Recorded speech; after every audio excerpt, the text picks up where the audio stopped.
You know, sometimes you see a video idea or a trend on YouTube that you just have to jump on, because that's exactly what this video is. And no shame about it, guys. I am not sugarcoating it. I'm not lying to you, because you know I always shoot it straight here on the channel. And I've seen a few other channels make this exact video, and I had to give my take on this for a couple different reasons. Obviously, it's something people are very interested in because these videos are doing very well, but also this is not actually about cars, okay? Even though we're gonna cover what's going on with cars in this video, what this really is it's an economy video, because this video encompasses some of the broader trends that are happening right now in our economy. Because when more and more people are continuing to search how to give back a car and cannot make payments, and you're starting to see repossessions for cars go up, that is a huge red flag for what's happening in our broader economy. First of all, I'm not knocking anybody else who made this video, because the videos were fantastic and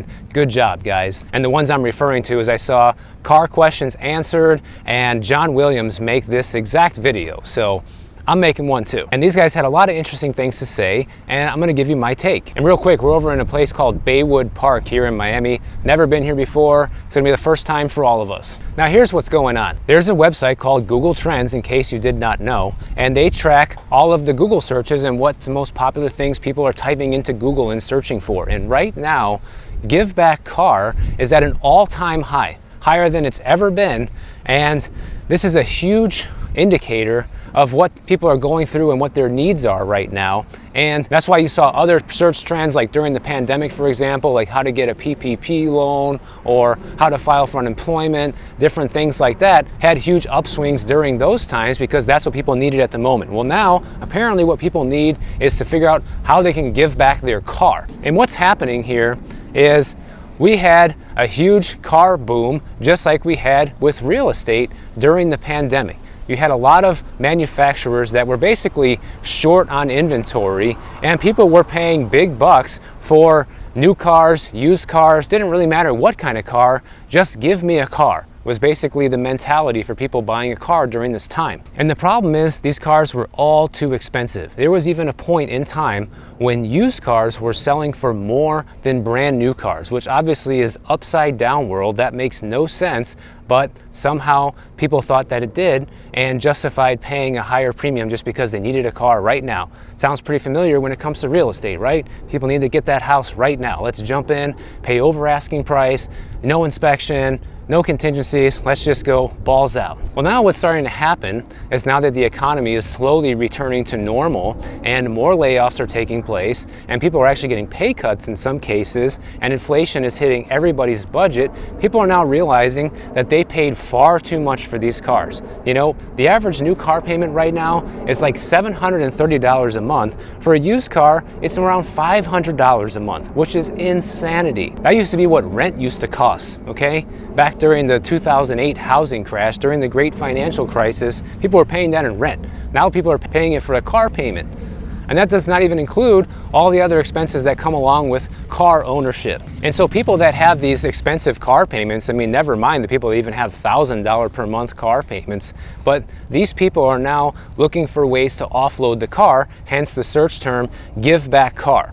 But the problem is you can't really give back a car. That's not really possible. So the only option that these people are going to have is A, sell the car for far less than they probably owe on it, which is a big problem and why they want to give it back to begin with. And they're probably not going to want to take that loss. Or B, they can just default and stop paying for the car and the bank will repossess it.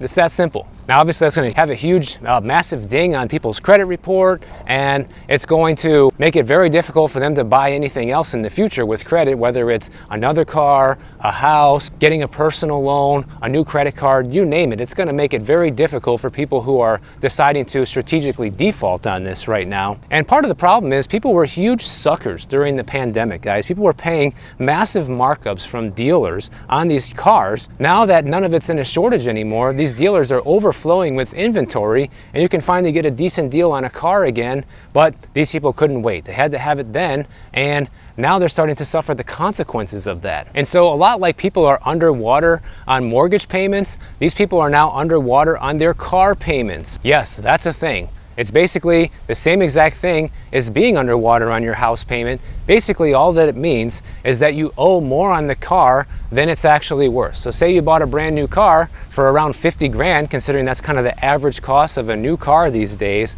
and you still owe, let's say, $45,000 on it, but now if you wanted to sell it, you can only get $35,000 for it. That means you would have to sell that car for a $10,000 loss, and you'd have to come $10,000 out of pocket to pay your lender for that difference. Now that is a big problem for most people, because clearly if they can't afford the car, they certainly can't afford to come up with an extra $10K to pay the difference.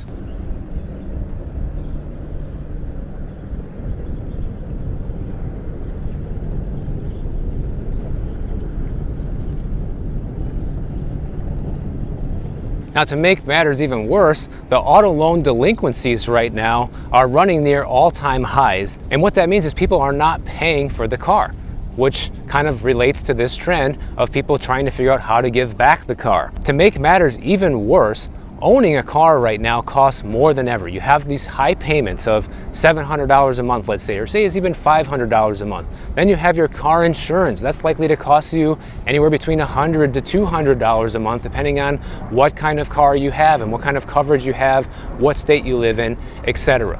Then you're gonna have gas, then you're gonna have maintenance. All these things add up. And the problem is, people can't afford it. You can't just buy one of these cars and think that you're gonna be able to afford all this when times are great, and then, a few years later, the euphoria wears off, and now you're stuck. People are starting to finally come to grips with reality right now that this is unsustainable. And some people who are still in this car buying FOMO frenzy are extending their car loan periods up to 7 years right now. Can you imagine having a 7-year car loan? That sounds like the kiss of death to me when it comes to your financials. People who are doing that are certainly not taking into consideration the cost of repairs, the cost of maintenance, or the cost of insurance for that matter. And you combine all this with a faltering economy right now.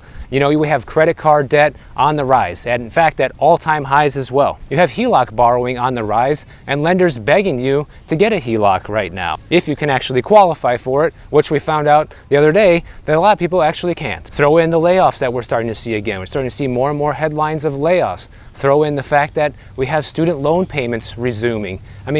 It is just endless, guys, the amount of stuff that is happening right now. Even one of the channels I got this idea from, Car Questions Answered, I'm sure a lot of you guys watch his channel, and he's a super cool guy. I know you guys watch it because I can see in my analytics. And check out this clip of what he said real quick here.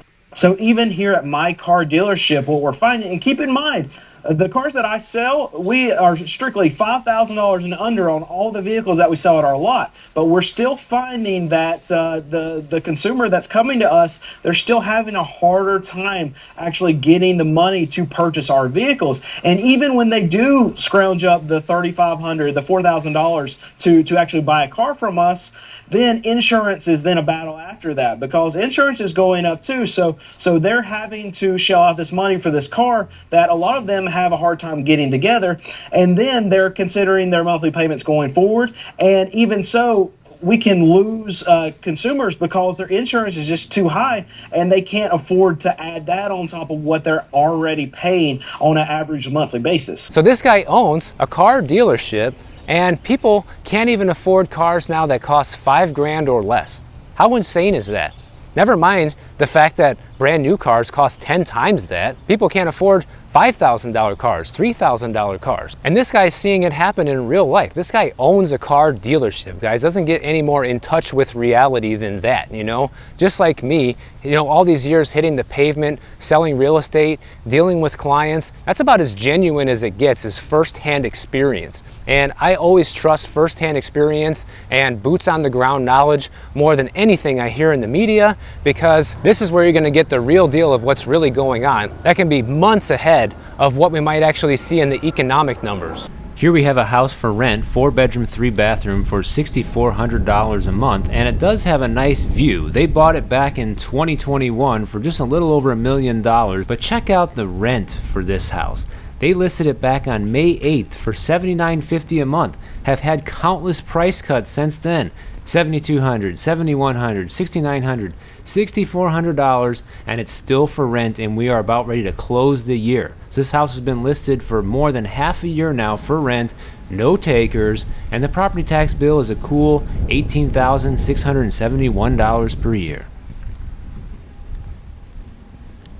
Now, how did all this happen, you might ask? Well, my guess is economic euphoria, guys. So many people thought that when all the free money was being handed out and interest rates were low and people were getting loans hand over fist for everything, that this was never going to end, that the economy was going to stay booming like this indefinitely, and people decided to roll the dice and take a chance and get that car that maybe seems like a little bit further than what they might be able to really afford, but hey, we'll figure out a way to swing it. Things are going great right now. And that sounds very familiar because that's a lot of the same behavior that we saw right before the GFC. That's great financial crisis for anybody who doesn't know. And why is it familiar and synonymous to the GFC? Well, because banks were also stupid, different lenders and credit unions that allowed people to get these loans on these cars to begin with. You know, even though they were paying 20 grand over MSRP, stupid things like that, they were still getting these loans. Even if the bank wouldn't give the car loan for over MSRP amount, people were foolish enough to pay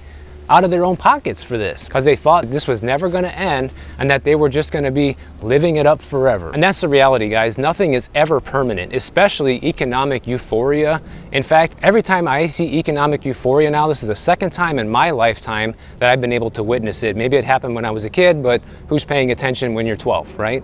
But now that I've seen this happen twice in my adult life, you see the boom and bust cycles, and you see the economic euphoria right before the crash. This is like a telltale sign of what's to come. And this is why I'm always telling people on the channel, you need to be ready for things. You need to be ready with having money saved, guys. You need to be ready having some precious metals saved. You need to be ready having no debt. You need to be ready having credit available to you in the form of credit cards that are paid off. Something like that that you can rely on in case you really need extra money in a pinch. But most people, instead, what they do is they extend themselves to the max, especially when times are good, like we see with this car situation, and then bang, times get tough and they have to put everything in reverse. And that's why I'm telling you, this is not really about cars. Yeah, we can use cars as an example and this repo crisis as an example, but really it's just one example out of many throughout our entire economy. In fact, the next example is real estate related, going back to my roots here, and that is that we have the share of homes for sale with price drops now hitting a record high. That's right, a record high, guys. According to Redfin, they just recorded the most homes with price drops ever during the last week of October at 6.9%. So almost 7% of all homes on the US housing market just had a price cut recently. Around here, I'm seeing these houses being reduced by several $100,000 price cuts. That is massive.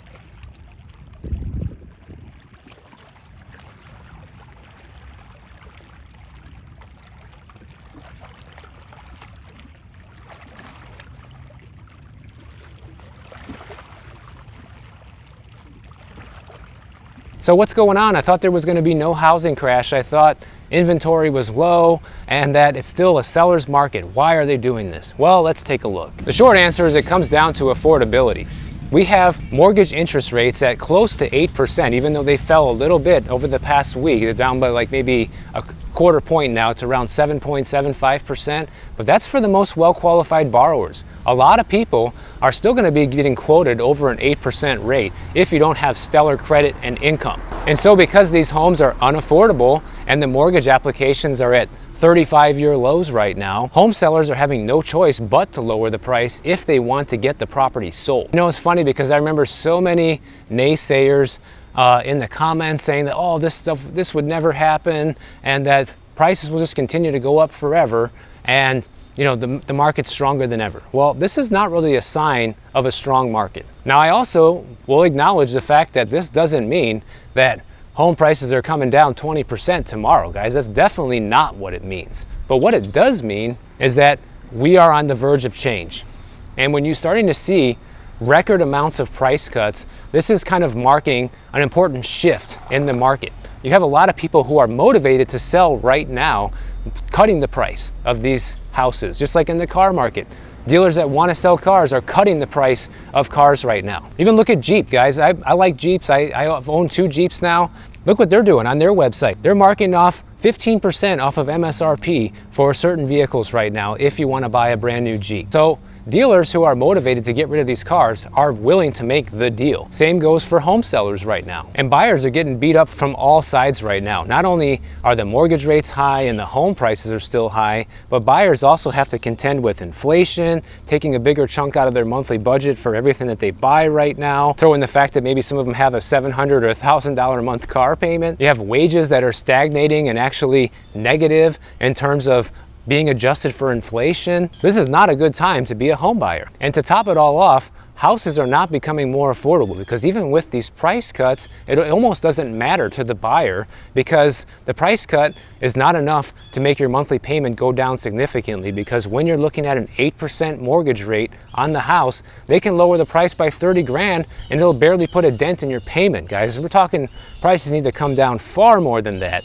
if you want to make any sort of significant bump into that payment. Now, the crazy thing with all of this is that in some places, there's still bidding wars going on in areas that have very low inventory, and when a highly desirable property comes on the market, because you still have 29% of houses out there, according to Redfin, closing at above their asking price right now. And honestly, guys, you really have to be a fool to be doing this right now. And I don't mean this as an insult, I mean it as a wake-up call.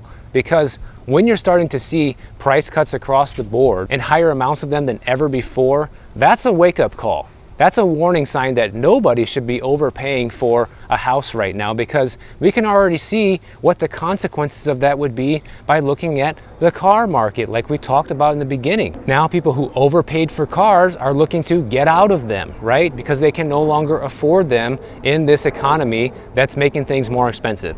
And so that's a preview of what's going to happen with everybody who overpaid for a house. You can't just overpay for things and expect no consequences. And the car market seems to be at least 6 months to a year ahead in terms of showing signs of distress. And I think that's for obvious reasons, because most people would much rather lose their car than lose their house, which makes a lot of sense. I know if I had to choose one, I'd rather lose the car and figure out the transportation rather than lose the place to live. And speaking of things going bad right now, WeWork, the office company, the workstation company, yeah, they just filed for bankruptcy this week. And this is not a huge surprise, because I actually covered this when I was in California, and they were in trouble back then a few months ago. And this company has actually been bleeding money for the past 4 years, guys. At one point in 2019, they were worth $47 billion. Right now, today, it's estimated to be worth barely $45 million. Yeah, with an M, not a B. So they basically lost 99% of their value. Most likely, people who own stocks of WeWork, it's gonna go to zero. So you just lost all that money. Congratulations. And one important thing to note from this WeWork debacle is the fact that businesses like this have never seen a true recession, because WeWork was founded in 2010. You can also look at other companies that were founded around that same time, like Uber and Airbnb. You know, Airbnb has just missed their earnings report for the fourth quarter of 2023, and they're flashing warning signs that things aren't doing good right now, because people that have Airbnbs, their revenues are down, in some places down by 50% year over year right now.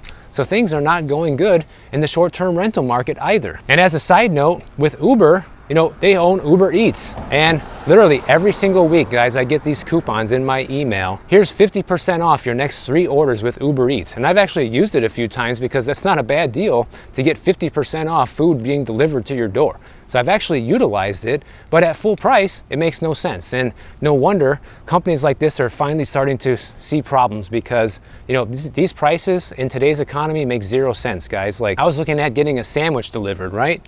And the cost to get that sandwich delivered without the coupon would literally cost double of what it would cost me to just go down in my car for 5 minutes and go get that sandwich down the street. Who's gonna pay that?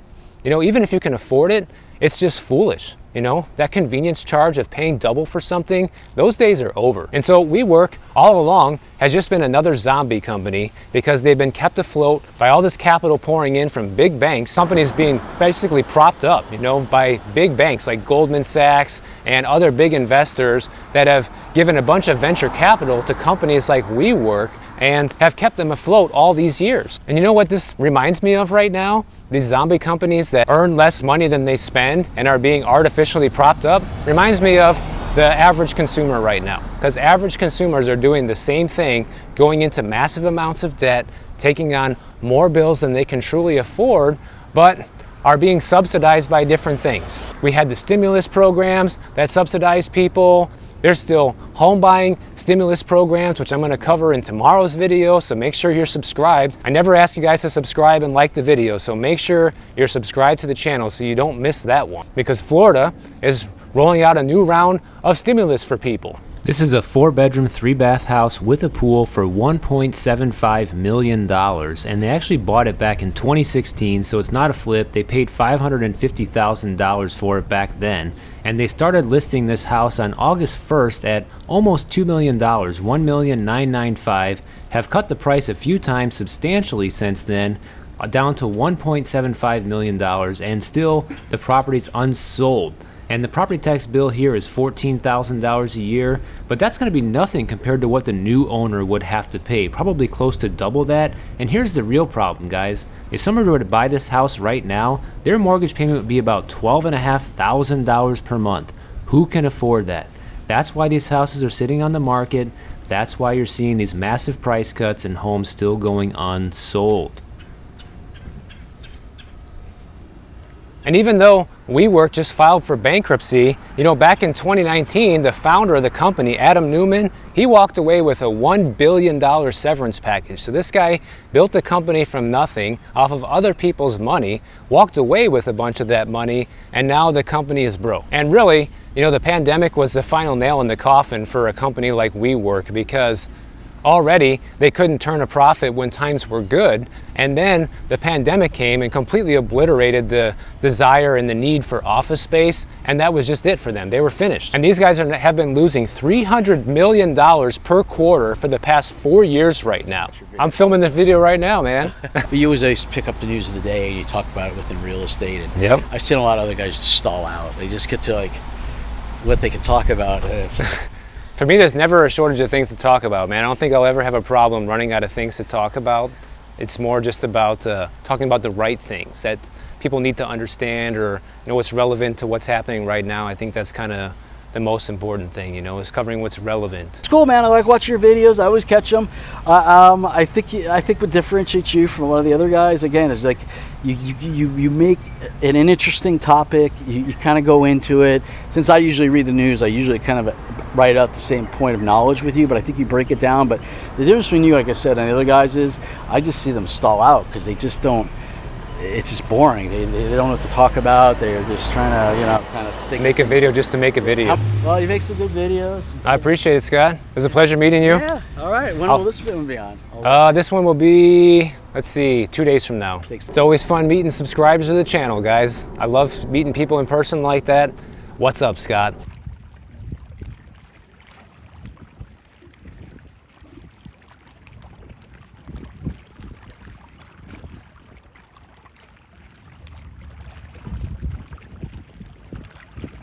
Now, going back to WeWork is one of these situations where they have high rents and no demand anymore. WeWork has to either buy or rent out office space and then turn around and lease it to people who want to come in and work at a WeWork, right?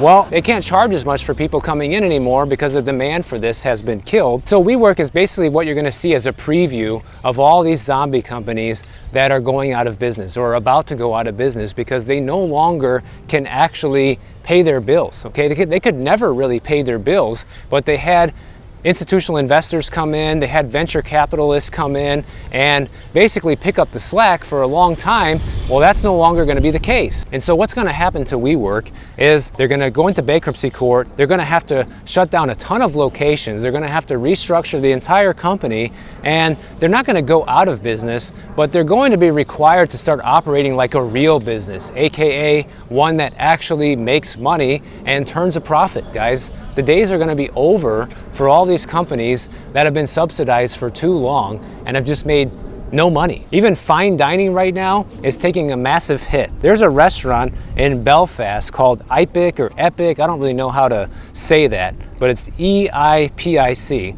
And They just announced that they're going to be closing this restaurant by the end of 2023. It's a Michelin star restaurant. So if anybody doesn't know what that is, it's basically the restaurants that are the highest regarded in terms of food quality and their chef and their service, things like that. Well, it turns out after the impact of the pandemic and also what happened with Brexit and the cost of living crisis, basically they're going to have to shut down and reopen with a new business model where they give more value for the money. People are hurting all over the place right now, not just in the US, but worldwide. We're in a recession right now. And so what they're saying is that, you know, the luxurious end of dining with white linen tablecloths and service, that's all becoming a bygone era right now. And what's happening is the demand for fine dining right now is slowing down because the world economy is slowing down. And even the rate increases with the interest rates, as well as the insurance increases that we've been seeing on all different types of property, are even hitting the fine dining industry,